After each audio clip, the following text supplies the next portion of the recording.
திமுகவுக்கு எதிராக காங்கிரசுக்கு அடுத்து கம்யூனிஸ்ட் போர்க்கொடி.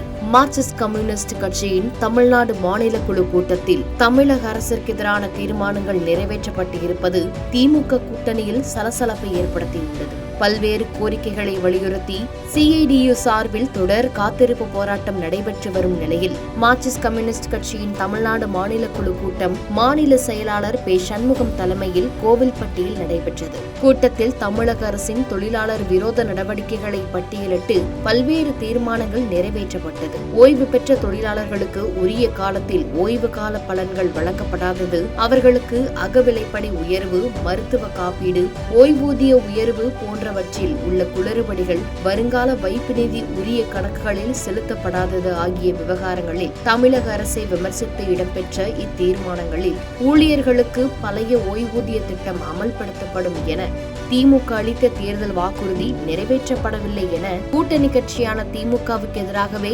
நேரடியாக குற்றம் சாட்டியிருக்கிறது. மேலும் இந்த கோரிக்கைகள் தொடர்பாக நிதித்துறையுடன் கலந்து பேசி தெரிவிப்பதாக உறுதியளித்த தமிழக போக்குவரத்து துறை அமைச்சர் இதுவரை எந்த நடவடிக்கையும் எடுக்கவில்லை.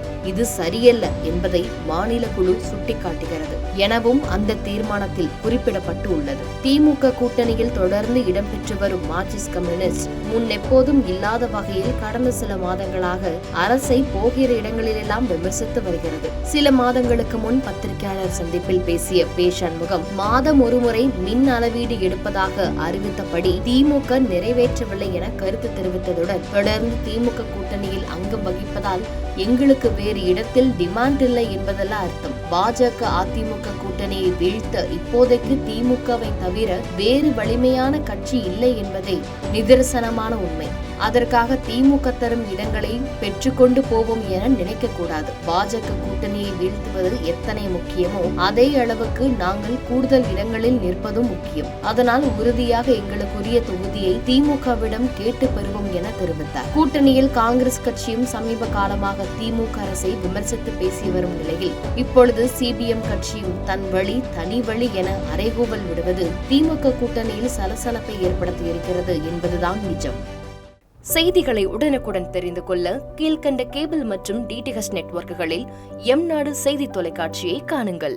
பாதகம் செய்பவரை கண்டால் நாம் பயம் கொள்ளலாகாது பாப்பா, மோதி மிதித்துவிடு பாப்பா, அவர் முகத்தில் உமிழ்ந்து விடு பாப்பா. அண்மை செய்திகளை உடனுக்குடன் தெரிந்து கொள்ள இணைந்திருங்கள் எம்நாடு தொலைக்காட்சியுடன்.